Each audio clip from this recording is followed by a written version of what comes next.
Hello viewers, welcome to social post TV. నేను మీ శ్వేత. సో ప్రస్తుతం మనతో పాటు స్టూడియోలో ఉన్నారు హాక్సెన్స్ business solutions private limited CEO Anvesh garu. Namaste sir. నమస్తే అండి. ఎలా ఉన్నారు? ఫైన్ అండి. మీరు ఎలా ఉన్నారు? Good sir. సార్, ఈ రోజుల్లో జాబ్ అనేది ప్రతి ఒక్కరికి మ్యాండేటరీ థింగ్ అయిపోయింది. ఈవెన్ బిజినెస్ చేసుకుంటామన్నా కానీ జాబ్ ఉందా అనేది ఒక పెద్ద మార్క్ అన్నమాట. సో అసలు జాబ్ అనేది చేయడం అవసరమా, లేకపోతే అది ఒక సాటిస్ఫాక్షనా? బతకడం కోసం జాబ్ చేయాలి అంటారా? సో చాలా మంది ఫస్ట్ ఒక ప్యాషన్ తోనే జాబ్ లో జాయిన్ అవుతారు. దాని తర్వాత స్లోగా ఏమైపోద్ది అంటే ప్రాక్టికల్ గా ఇక తప్పదు, మనం జాబ్ చేయాలి. Why? Because we need to survive in the life. So దానికోసం అట్లా జాబ్ కంటిన్యూ చేస్తారు. సో జాబ్ కి బిజినెస్ కి డిఫరెన్స్ ఏంటంటే, జాబ్ అంటే మన టాస్క్ ఫినిష్ చేసి వెళ్ళిపోతే సరిపోద్ది. బిజినెస్ అంటే మన టాస్క్ ఇక మొత్తం హోల్ కంపెనీ టాస్క్ అంతా మనమే చేయాలి. Yes. Take care. So difference ఉంటుంది, రెస్పాన్సిబిలిటీస్ కానీ కమిట్మెంట్స్ కానీ ఏదైనా డిఫరెన్స్ ఉంటుంది. సో బిజినెస్ కి జాబ్స్ కి సంబంధం చేసుకుంటే job will be the easy one okay. To do. Okay. And first ఏంటంటే జాబ్ అనేది ఫస్ట్ ఉన్న ఇంట్రెస్ట్ తర్వాత తర్వాత ఏదైనా ఇప్పుడు మనం ఒక వర్క్ చేస్తున్నాం రిపీటెడ్ గా అదే వర్క్ చేస్తే కనుక ఆబ్వియస్ గా it will get bored. In the same way A job చేసినా కూడా లాస్ట్ కి మనకు ఒక బోర్ అనే ఆలోచన మనకు వచ్చేస్తుంది. So job is the first. So business కూడా రెగ్యులర్ గా సేమ్ వర్క్ చేస్తాం కదా, మరి బిజినెస్ బోర్ కొట్టదంటారా? ఎనీథింగ్ అండి, జాబే కాదు, మీరు ఏ వర్క్ బిజినెస్ లో ఏ వర్క్ చేసినా జాబ్ లో ఎనీ వర్క్ మన నార్మల్ మన రెగ్యులర్ లైఫ్ లో కూడా ఏ వర్క్ చేస్తున్నా కూడా కొన్ని డేస్ అదే రిపీటెడ్ గా చేస్తే ఆబ్వియస్ గా మనకి ఇదేంటి మనం ఇదే వర్క్ చేస్తున్నాము, వి గెట్ బోర్డ్. కొంత ఏదన్నా ఒక న్యూగా చేద్దాం, ఏదైనా కొత్తగా ఏం లేదు, life is the same going on. మనం ఎవరైనా యూజువల్ గా మనం ఏమన్నా గ్రీట్ చేస్తాం, హౌ ఇస్ లైఫ్ గోయింగ్ అంటే ఇట్స్ గోయింగ్ ఆన్. అంతే. అట్లా అంటారు కదా, సేమ్ ఎనీథింగ్ మనం అనుకున్న దాన్ని బట్టి ఉంటది. అవును. సో ఇప్పుడు జాబ్ అనుకోండి బోర్ కొడుతుందంటే కంపెనీ మారే అవకాశాలు మనకు ఉన్నాయి. బట్ బిజినెస్ మనం స్టార్ట్ చేసినప్పుడు బోర్ కొడుతుందంటే అది ఆపలేము, లాస్ లోకి వెళ్ళిపోతుంది Exactly. కాబట్టి.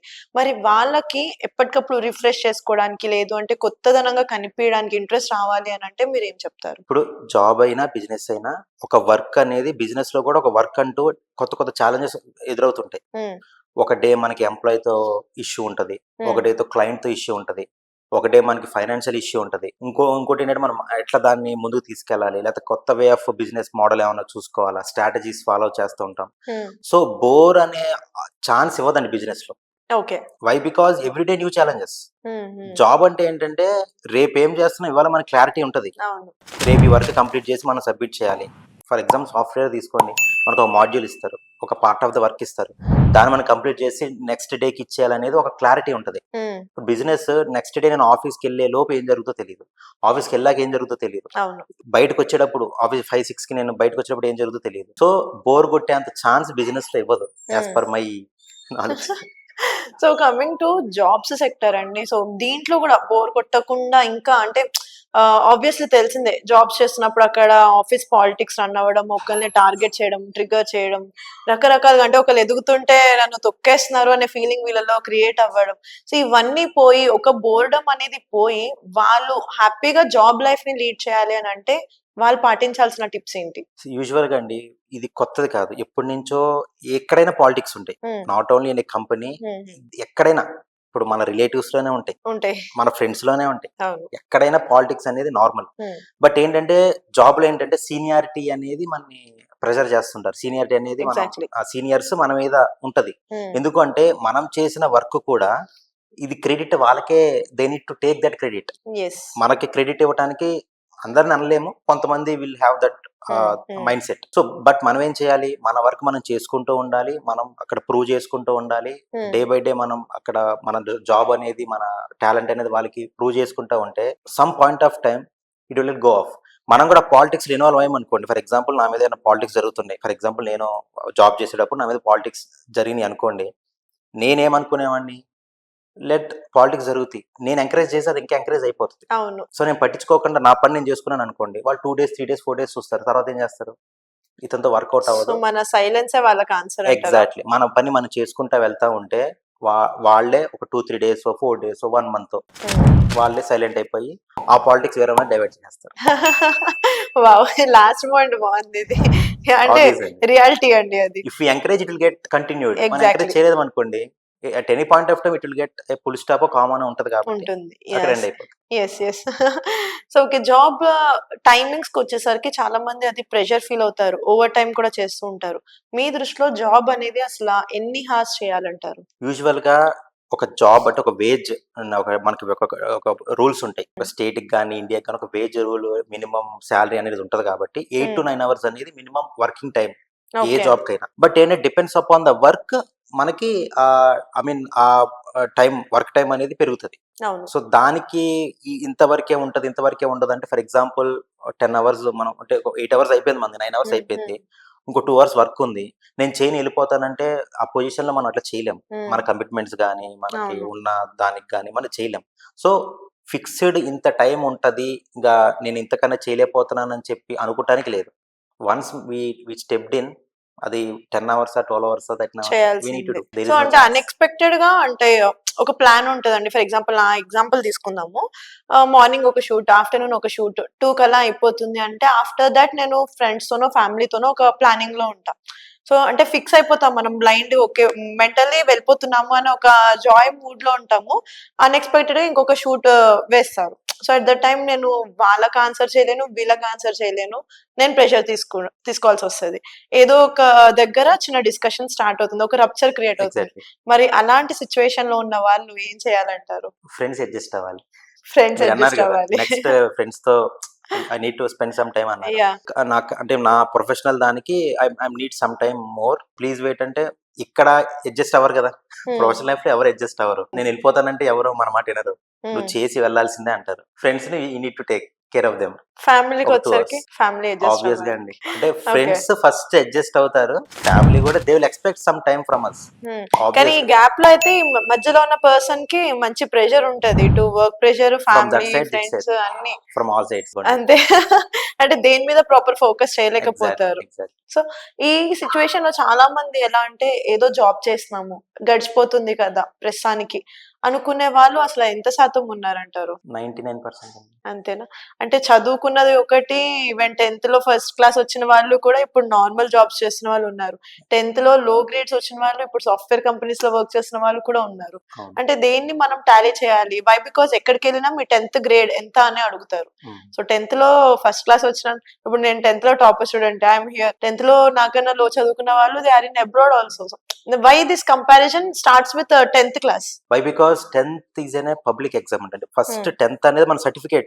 ఇప్పుడు ఒక ఎడ్యుకేషన్ సర్టిఫికేట్ అంటే ఫస్ట్ మనం ఏం అడుగుతారు, నీకు 10th సర్టిఫికేట్ ఉందా లేదా అడుగుతారు. మనకి ప్రీవియస్ ఇయర్స్ ఒక కొన్ని ఇయర్స్ ముందు 7th కూడా ఉండేది మనకి. బట్ ఇప్పుడు ఏంటంటే 10th will be the basic, intermediate, degree. So ఎవరు ఎప్పుడు ఎట్లా సెటిల్ అవుతారు అనేది డెస్టినీ అండి, అది మన చేతుల్లో ఉండదు. మనం అనుకున్నట్టు లైఫ్ నడవదు, అన్ప్రెడిక్టబుల్. ఇప్పుడు మీరు ఒకటి 10th లో మనకంత మెచ్యూరిటీ ఉండదు, మీరు ఏమవుదాం అనుకునేది. ఇంటర్మీడియట్ వచ్చేసి లేకపోతే గ్రాడ్యుయేట్ చేసేసరికి మీకు ఒక క్లారిటీ ఉంటుంది, ఇది అవుదామని. అక్కడ మీకు వర్కౌట్ కాకపోతే you will choose another path.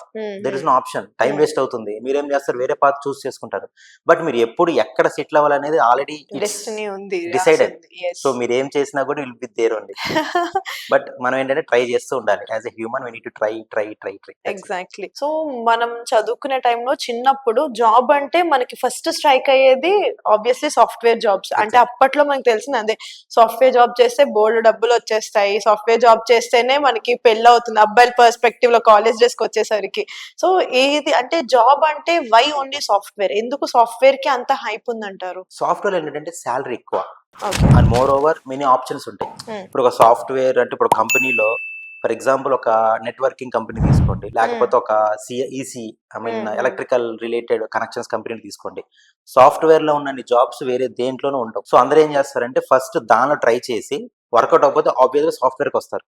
And salaries ఏంటంటే హైక్ ఫాస్ట్ గా ఉంటది. ఇప్పుడు ఒక 5 years వేరే ఫీల్డ్ లో చేసి ఆ శాలరీ చూడండి, ఇంకో 5 years సాఫ్ట్వేర్ లో చేసి శాలరీ చూడండి.